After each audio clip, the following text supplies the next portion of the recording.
नवंबर की एक ठंडी रात और चांद अपनी पूरी रोशनी के साथ आसमान में और रायपुर के पुराने महल के पास अंधेरा छाया हुआ था। और महल से थोड़ी दूर एक दिलचस्प चीज रखे गए थे। एक अजीब और रहस्यमय भूत जो अपनी और किसी को भी खींच लेता था। 26 साल की एक लड़की जिसका नाम ईसा था, जो रायपुर के महाराजा के वंशजों में से एक थी, जो अपनी जिंदगी के मामूली दिन गुजर रही थी और उसके चेहरे पर हमेशा एक शांत सा मुस्कान रहता था। लेकिन उसका मन अक्सर उससे एक सवाल करता था, मेरा किस्मत में क्या है और क्या मेरा जीवन सिर्फ इस महल के वेदों में ही उलझा रहेगा। ईसा जो अपने महल के पुराने हिस्सों में अक्सर जाया करती थी, जहाँ पर उनके पूर्वजों की मूर्तियाँ और पुराने यादों का एक खूबसूरत संग्रह था। एक दिन उसे सुनने मिलता है कि महल के पीछे एक छोटा सा मूर्ति रखा गया था, लेकिन उन्हें बाद में पता लगता है कि उसमें भूत है जो सिर्फ रात के समय ही दिखाई देता था। और वहाँ के लोगों का कहना है उस भूत को देखते ही एक अजीब घटना होता है, पर इसी वजह से वहाँ कोई भी जाने का साहस नहीं करता है। लेकिन ईसा को कुछ अलग ही महसूस होता था, जैसे कि भूत उसे ही बुला रहा हो। एक रात वो सोचता है कि वो भूत को खुद ही जाके देखेगी और वो रहस्य का समाधान करेगी। और रात के 11 बजे जब महल के सारे लोग सो रहे थे, तभी ईसा अपने कमरे से चुपके से बाहर निकलती है और वो एक कंबल ओढ़कर महल के पीछे के जंगल की तरफ चली जाती है, जहाँ पर वो छोटा मूर्ति को रखा गया था। ठंडी हवा के बीच वो अपने कदम आगे बढ़ा रही थी। उसका दिल तेज धड़क रहा था, लेकिन उसके अंदर एक अजनबी सा साहस था। जब ईसा मूर्ति के पास पहुंची तो उसने देखा कि वो एक पुराने कच्चे पत्थरों से बना हुआ था, लेकिन उस पे कुछ लिखा हुआ था जो वो अपनी ज़िंदगी में कभी नहीं देखी थी। संस्कृत के पुराने रूप में कुछ लिखा गया था कि जो मुझे जगाएगा उसका जीवन एक उलझन बन जाएगा, पर जो रहस्य को समझेगा वो अमृत पाएगा। जब ईसा ने इस शब्दों को जोर से पढ़ा, तभी अचानक से हवा तेज होने लगा। बट सडनली उससे लगा कि जैसे वो उसे देख रहा हो। ईसा डर के अपने पैर को पीछे लाती है, लेकिन उसका दिल उसके कान में एक ही बात बोल रहा था, ये सिर्फ एक भूत नहीं है, ये तुम्हारा किस्मत ही है। अगली सुबह जब ईसा ने अपने दादी माँ से इस बारे में पूछ रही थी, तभी दादी माँ का पूरा चेहरा पीला पड़ने लगा और वो कहने लगे, बच्ची तुम ना उस मूर्ति को कभी नहीं छूना, क्योंकि वो मूर्ति हमारे वंशजों के लिए एक श्राप है। तुम्हारा दादाजी ने मुझे इस बारे में कभी सब कुछ नहीं बताए थे, लेकिन वो हमेशा कहते थे ये भूत का राज कभी सुलझने का कोशिश मत करना। लेकिन ईसा को ये बात और ज़्यादा क्यूरियस बना रही थी। उसने सोचा कि अगर ये श्राप है तो इसका रहस्य जरूर सुलझाया जा सकता है। तभी एक और अजीब घटना होती है। ईसा के सपने में एक पुरानी घड़ी की आवाज़ सुनाई दी। सपने में वो देखता है कि एक आदमी जो उसे एक संदूक की तरफ इशारा कर रहा है। संदूक के अंदर एक पुराना डायरी था जो उसके दादाजी की ही था। डायरी के पहले पन्ने पर लिखा हुआ था कि जो कोई भी इस भूत का राज समझने का कोशिश करेगा उसका सामना मौत के साए से होगा। ईसा को अब तक समझ में आ गया था कि भूत का राज कुछ और ही है। एक पुरानी छवि, एक अजीब सी रोशनी और एक अनजाने से इंसान का श्राप। ये सब कुछ उसे रात भर सोचने पर मजबूर कर रहा था कि भूत ने उसके दिल में एक अजीब सी उलझन छोड़ा था। ईसा ने डिसाइड करता है कि वो ये राज जरूर सुलझाएगी, चाहे जो भी हो जाए। उसने अर्जुन को बुलाता है, जो ईसा का एक पुराना दोस्त था और जो उसे हमेशा से पुरानी कहानियों के बारे में बताता था। अर्जुन कहता है, तुम्हें पता है ईसा, ये भूत तुम्हारे परिवार से जुड़ा हुआ है और तुम्हारे दादाजी हमेशा कहा करते थे, अगर कोई भी इस श्राप के बारे में पता लगाता है तो उसके साथ एक पुराना श्राप जुड़ सकता है। पर ईसा का दिल कह रहा था कि ये सब बस एक पुरानी कहानियां ही है। और वो कहती है, ये सब क्या है, मैं खुद ही देखना चाहती हूँ। दोनों ने मिलके भूत के तरफ निकलते हैं और रुक के कहते हैं, ये जगह अब वैसे ही खौफनाक है जैसे कि हम लोग सुने थे। वो सोचते हैं कि ये भूत शायद किसी पुरानी कहानी का हो सकता है जो उन्हें इस जगह तक लाया था। जब दोनों भूत के पास जाते हैं वहाँ और ही कुछ होता है। भूत की आंखों में एक अजीब सी रोशनी थी जिसे वो उन्हें ही देख रहा हो।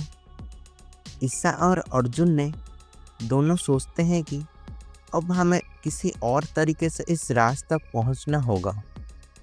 इस बार उन्होंने महल के एक पुराने मंदिर के पास रुकते हैं और वो मंदिर के अंदर जाने का फैसला करते हैं।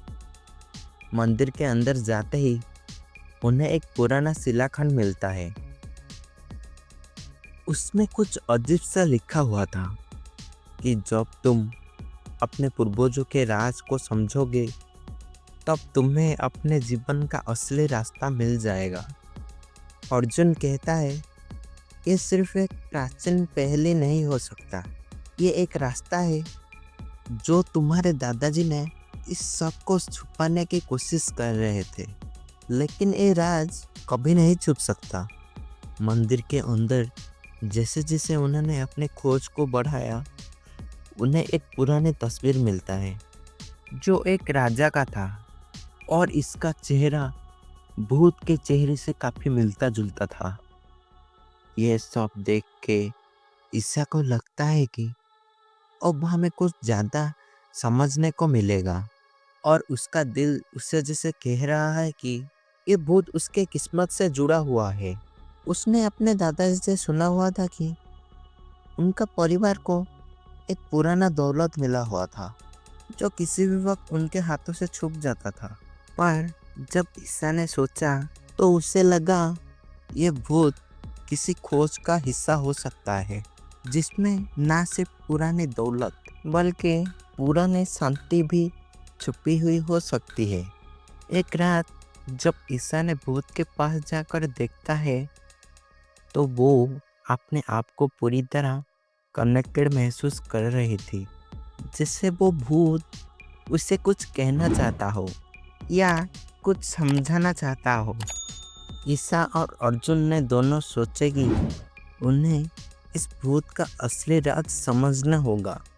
दोनों ने फिर से प्लान करके उस महल के उसी कोने में जाते हैं जहाँ पे वो भूत को रखा गया था। वहाँ पर उन्होंने एक छुपा हुआ कमरा देखते हैं और जैसे ही उन्होंने वो कमरा का दरवाज़ा खोला, एक हवा का झोंका उनके चेहरे पर जोर से आ लगा। वो कमरा पूरा अंधेरा था, लेकिन अंधेरे में भी कुछ अजीब सी रोशनी थी। और उन्होंने देखते हैं कि उस कमरे के कोने में एक और भूत था। उस भूत के पास एक तस्वीर था जो उसी राजा का ही तस्वीर है। तभी ईसा देखती है उस तस्वीर के नीचे कुछ लिखा हुआ है कि जिसने भी इस भूत को छोड़ा उसका जीवन बदल गया। अब तुम्हारा हाथ में है इस राज को समझना। ये सब कुछ बिल्कुल अजीब था और ईसा को लगता है जैसे वो सच्चाई के करीब पहुंच चुका है। पर क्या सच में वो इस भूत का अंदर छुपा हुआ कहानी को समझ पाएगा? अगर आपको कहानी अच्छा लगता है तो ऐसे ही नया कहानी सुनने के लिए हमारा चैनल को सब्सक्राइब कीजिए और बेल बटन को ऑल पे सेट कर दीजिए, तो आप हमारा कोई भी कहानी मिस नहीं करेंगे। रात के अंधेरे में ईसा और अर्जुन उस पुराने कमरे के अंदर घुसते हैं। कमरा शांत था, लेकिन उसमें एक अजीब सी ठंडक था, जैसे उस जगह में किसी की छुपाई हुई आत्मा बसती हो। पुराना भूत उनके सामने और उसके पास एक खुदाई हुई प्लेस था। अर्जुन कहता है, ये भूत यहाँ क्यों रखा गया है और इसका असली मकसद क्या था? ईसा ने धीरे से अपने हाथ को भूत के पास ले जाकर उसे छूने की कोशिश करती है और जैसे ही भूत को वो छू लेता है, उस कमरे में एक तेज रोशनी छा जाता है और भूत के अंदर से कुछ आवाजें आता है, जैसे एक भोले बेसुरा गीत की तरह। आवाज एक औरत का था जो पुराने समय के किस्से से जुड़ी हुई लगता था, और वो औरत कहती है, जो राज तुमने खोला है वो तुम्हें एक और नया सफर पर ले जाएगा, पर इस सफर का कीमत तुम्हें अपने साहस से चुकाना होगा। ईसा और अर्जुन ने एक दूसरे की तरफ देखते रहे। उन्हें समझ नहीं आया ये आवाज़ असली था या उनका कल्पना, उन्हें समझ नहीं आता। पर ईसा के मन में अब एक उलझन था। ये सफ़र कहाँ ले जाएगा और इसकी कीमत क्या होगा? अगली सुबह ईसा ने महल के सबसे पुराने हिस्से को एक्सप्लोर करने का फैसला करता है। महल के नीचे एक गुप्त सुरंग था जिसके बारे में किसी को भी पता नहीं था, और अर्जुन के साथ मिलकर उसने सुरंग के अंदर जाने का प्लान बनाता है।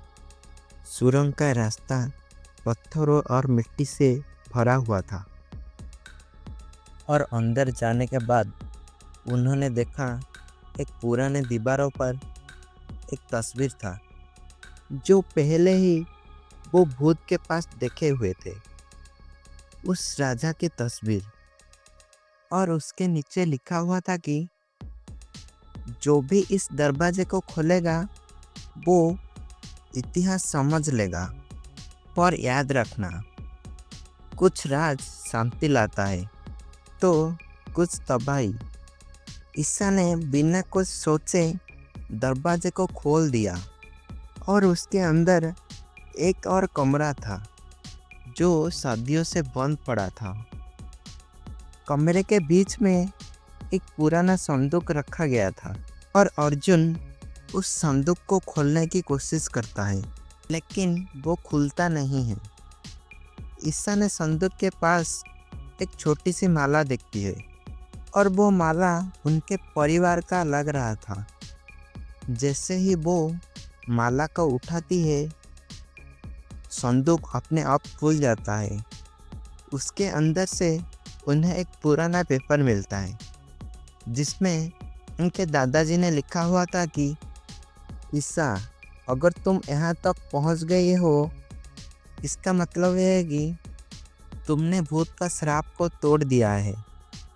और तुम ये राज को दुनिया के सामने कभी मत लाना, क्योंकि ये तुम्हारा परिवार का अंतिम अध्याय है।